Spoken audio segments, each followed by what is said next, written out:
Hello friends, मैं हूं doctor नवीन चंद्रा और स्वागत करता हूं आपका अपने यूट्यूब चैनल जीएस वर्ल्ड पे। आज का हमारा टॉपिक है भारतीय भूगोल के तहत तटीय मैदान।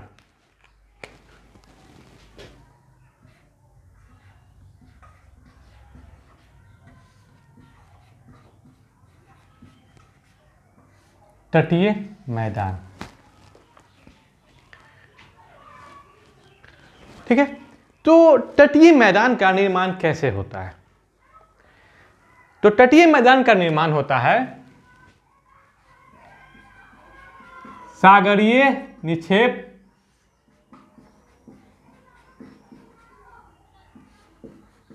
और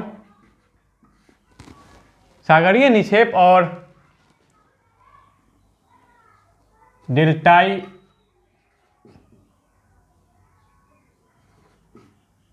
क्षेत्रों को मिलाकर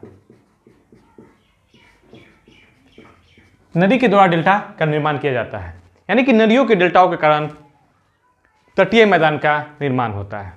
इसको हम लोग फिगर में भी देखने का काम करेंगे। तटीय मैदान का निर्माण कैसे होता है? तो सागरीय निक्षेप और नदी के डेल्टाओं के कारण। आ रही बात समझ में?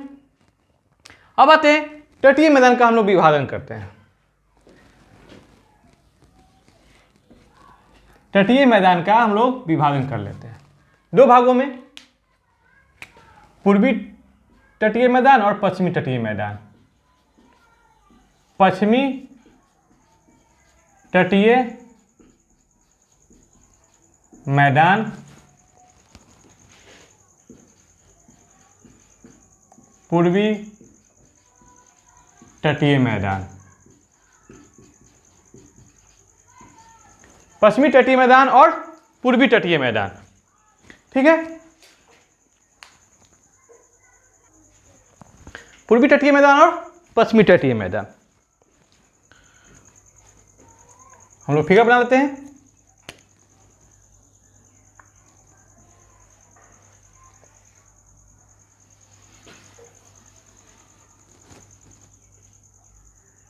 यह क्या हो गया? प्रायद्वीपीय भारत हो गया।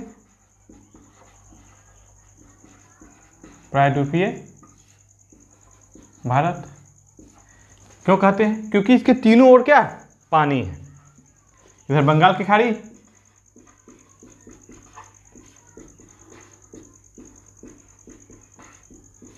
इधर अरब सागर,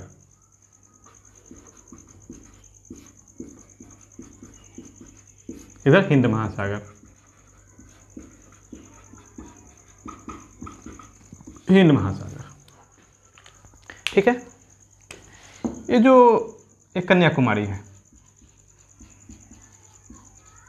कन्याकुमारी, इधर जो ये पूर्वी है, ये पूर्व है क्षेत्र दिशा, और यह पश्चिम है, ठीक है। तो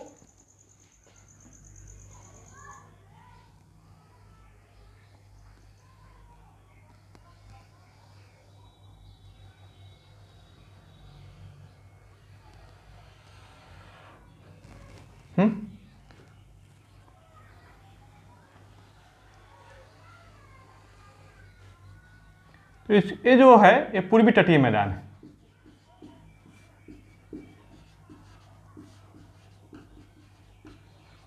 पूर्वी तटीय मैदान और यह पश्चिम तटीय मैदान। पश्चिम तटीय मैदान। पूर्वी तटीय मैदान पश्चिमी तटीय मैदान की अपेक्षा अधिक चौड़ा है। क्यों? क्योंकि यहां पर नदियों के द्वारा डेल्टा का निर्माण किया गया है और इधर नदी है जो क्या है, डेल्टा नहीं बनाती है बल्कि एस्चुरी बनाती है। क्योंकि यह पश्चिम तट जो है एक भ्रंश कगार है, पर्वतों का भ्रंश कगार है, जिसके कारण इसका ढाल जो है काफी तीव्र है, यही कारण है। और नदियां जो है यहाँ पठारी इलाकों से गुजरती है, जिसके कारण इसके पास मिट्टी का अभाव होता है, जिसके कारण यह एक तो ऊपर से गिरती है समुद्र में, जिसके कारण वह डेल्टा का निर्माण नहीं कर पाती है। दूसरा उसका प्रमुख कारण हो जाएगा कि यह मैदानी भागों से नहीं गुजरती है, बल्कि यह पठारी भागों पर्वतीय इलाकों से गुजरती है, जिसके कारण यह अपने साथ कुछ कुछ पत्थर ही लेके जाते हैं और डेल्टा के बजाय किसका निर्माण करते हैं, तो एस्चुरी का निर्माण करते हैं। पश्चिमी तटीय मैदान, आज का अध्ययन का विषय है हमारा पश्चिमी तटीय मैदान। पश्चिमी तटीय मैदान का जो विस्तार है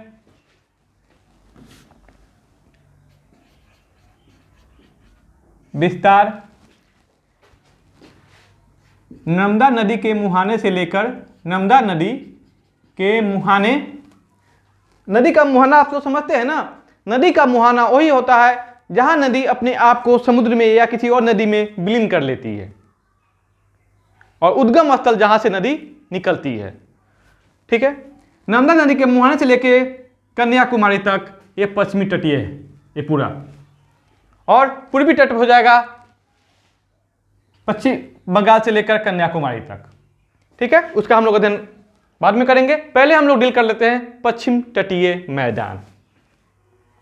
नर्मदा और ताप्ती के मुहाने, तो नर्मदा के ठीक नीचे क्या है, ताप्ती का मुहाना है। तो इसके पहले हम लोग यह डिस्कस कर लेते हैं कहां से कहां है नर्मदा और ताप्ती के मुहाने से लेके मुहाने से कन्याकुमारी तक, कन्याकुमारी तक,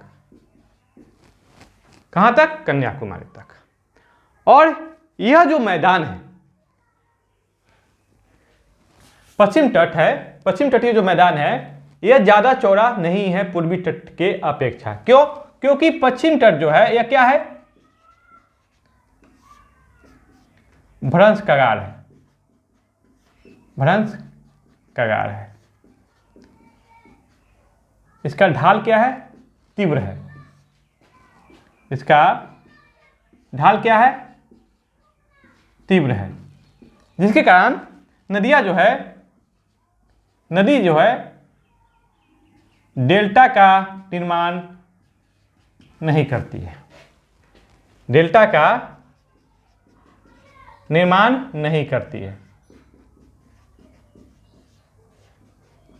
तो किस का निर्माण करती है, डेल्टा के बजाय तो एस्चुरी का निर्माण करती है, एस्चुरी। ये बराबर एग्जाम में सवाल पूछे जाते हैं कि पश्चिम तट में नदियां किस चीज का निर्माण करती है, डेल्टा का क्या एस्चुरी का, तो एस्चुरी का। डेल्टा जब भी होगा तो पूर्वी तट पर होगा, पश्चिम तट पर डेल्टा का निर्माण नहीं होगा। ठीक है, यही कारण है कि ये जो मैदान है सकरा है, यानी कि पतला है। और पतला किस लिए है, क्योंकि ये पर्वत का यह भ्रंश कगार है, यानी कि इसका ढाल तीव्र है, मध्यम नहीं है, मंद नहीं है, जिसके कारण, और जबकि पूर्वी तट का जो ढाल है काफी मंद है, जिसके कारण नदियां एक तो मैदानी भागों से भी प्रवेश करती है, दूसरा उसका ढाल भी मंद है। यही कारण है कि पश्चिम तट, पूर्वी तट के जो होके नदी समुद्र में मिलती है वह डेल्टा का निर्माण करती है। पश्चिम तट के मैदान को हम लोग विभाजित कर लेते हैं एक एक करके। ये जो वाला इलाका है ये है गुजरात का इलाका, गुजरात का इलाका। ठीक है, तो गुजरात का जो यह क्षेत्र है, गुजरात राज्य का, तो इसको यहां पर मैं लिख दूं, गुजरात का जो क्षेत्र है इसको गुजरात का मैदान भी कहते हैं। गुजरात का मैदान, किसका मैदान, गुजरात का मैदान, या कच्छ एवं काठियावाड़ का मैदान, काठियावाड़ का मैदान।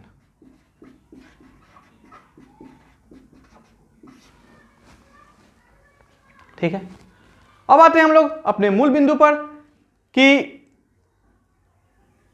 इसको हम लोगों ने 3 भागों में बांटने का काम किया है, यहां से यहां तक और यहां तक।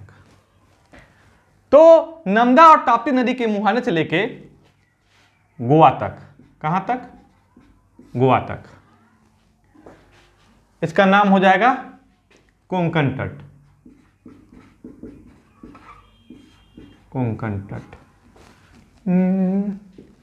इसको विभाजित कर लो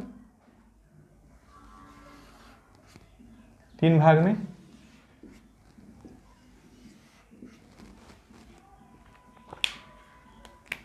कोंकण तट, कोंकण तट। उसके बाद गोवा से लेके मंगलौर तक इसको कहते हैं कन्नड़ तट। दूसरा हो गया कन्नड़ तट, तटीय मैदान। यहां पर आप लोग लिख ही देते हैं सबसे अच्छा, तटीय मैदान।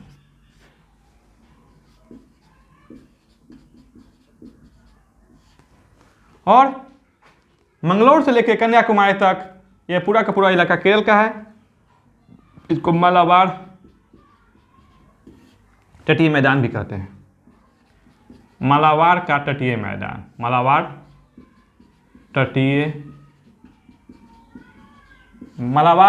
तटीय मैदान। ठीक है, 3 भाग में हम लोग बांट लिया।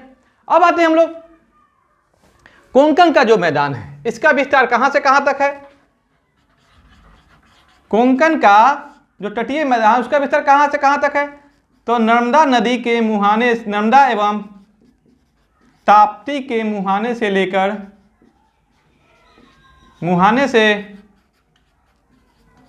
लेकर गोवा तक। इसकी प्रकृति क्या है, चौड़ी है। यह कन्नड़ और मालाबार तट की अपेक्षा क्या है, चौड़ी है।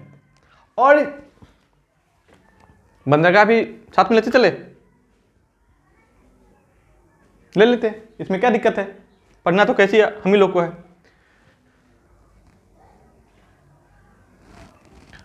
कोंकण तटीय मैदान, इसका विस्तार कहां से कहां है, नर्मदा नदी और ताप्ती के मुहाने से लेके गोवा तक, जो कि क्या है, चौड़ी है। और इसमें महत्वपूर्ण बंदरगाह कौन है, इसमें महत्वपूर्ण बंदरगाह तो मुंबई बंदरगाह और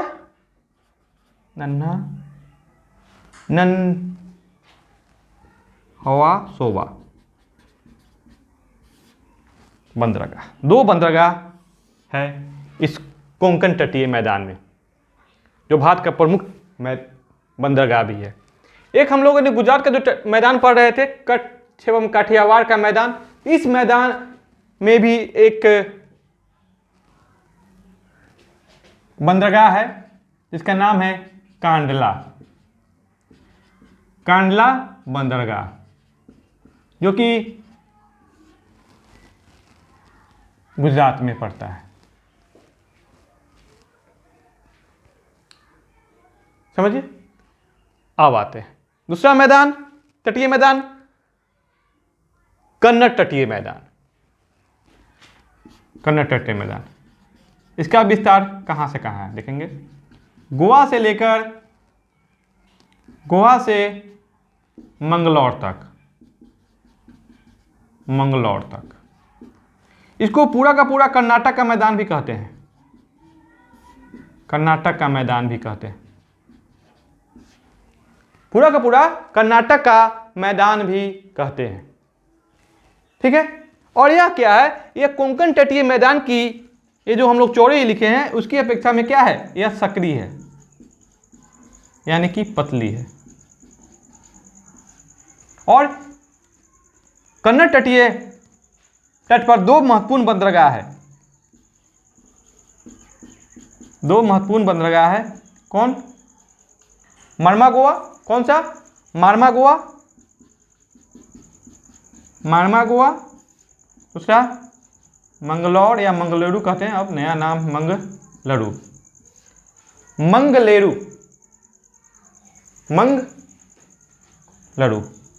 या मंगलौर, इसको लिख लीजिए, सबसे अच्छा पुराना नाम ही रहेगा मंगलौर, आप लोग कंफ्यूज नहीं होंगे। तो पहला हो गया कोंकण तटीय मैदान, दूसरा हो गया कन्नड़ तटीय मैदान, और तीसरा हो गया मालाबार तटीय मैदान। मालाबार तटीय मैदान, तो मालाबार तटीय मैदान का विस्तार कहां से कहां तक है, तो मंगलौर से लेकर कन्याकुमारी तक। इस एक पूरा का पूरा केरल में पड़ता है, इसलिए इसका नाम है केरल का मैदान, तटीय मैदान भी, केरल का तटीय मैदान।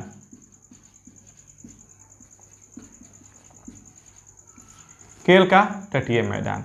और यह कन्नड़ तट के मैदान की अपेक्षा क्या है, तो चौड़ी है, चौड़ी है। और ये जो तटीय मैदान है, यहाँ पर आपको बहुत सारी खेती भी की जाती है, नारियल के, बहुत बड़े प्रकार के मसालों की, जिसका हम लोग दिन प्रतिदिन क्या करते हैं, उपयोग करते रहते हैं। और इस एरिया का जो महत्वपूर्ण बंदरगाह है कोच्चि, कोच्चि ने कहिए या कोच्चि कहिए, कोच्चि कहिए। इसको मैं इंडिकेट करने का काम करता हूँ। कंडला बंदरगाह इंडिकेट हो गया। यहाँ पर आ गया तो मुंबई,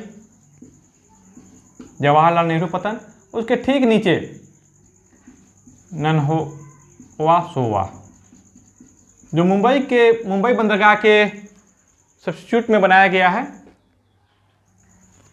यहाँ पर हो जाएगा मारमा गोवा,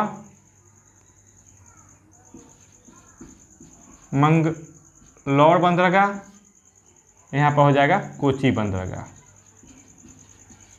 ये बराबर एग्जाम में सवाल किए जाते हैं कि इनमें से कौन सा बंदरगाह पश्चिमी तटीय मैदान में है, कौन सा बंदरगाह पूर्वी तटीय मैदान में है।